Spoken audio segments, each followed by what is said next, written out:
साजी संवर के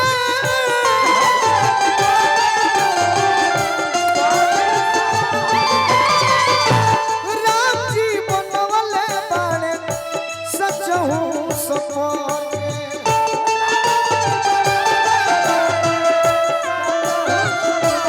अरे राम जी बनवले बाड़े सचहु सपर के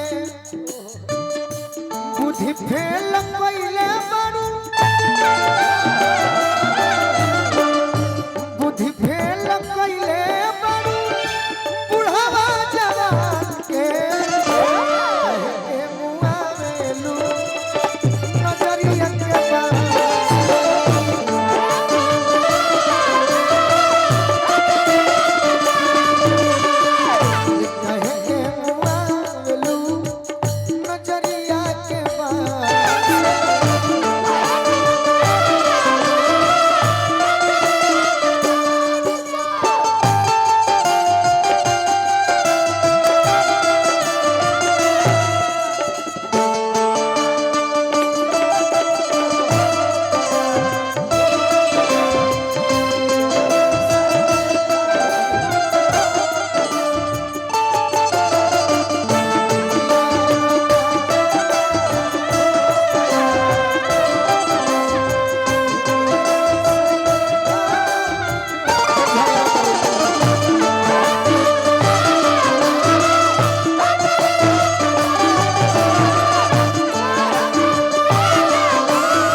हल चल बोलू के हल चल बोलू के डोलाव जमी बात के जय हो ठाकुर जी गुनु बाबा कोर से बहुत बहुत आशीर्वाद आशीर्वाद बना रहो अरे कहे के मुआ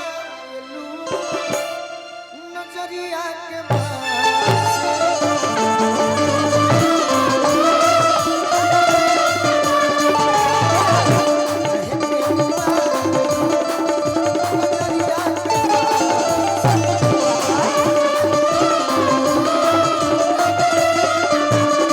भैया हमारा अमित ओझा जी कोर से बहुत बहुत आशीर्वाद यही लय पर रानी जी चैत के गीत गौले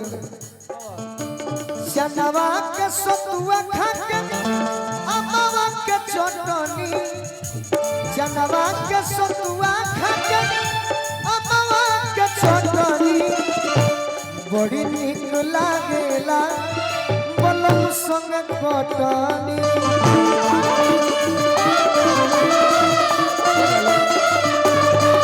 बड़ी निक लागेला बलम संग कटनी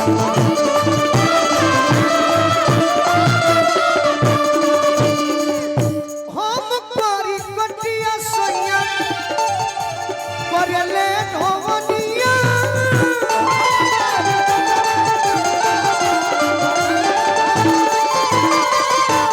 अचरा उड़ाई के पियाई लपनिया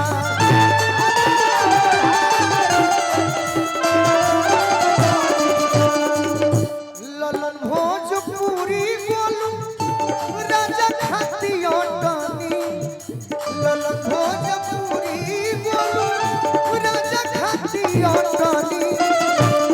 बड़ी निक लागेला सजन संगे कटनी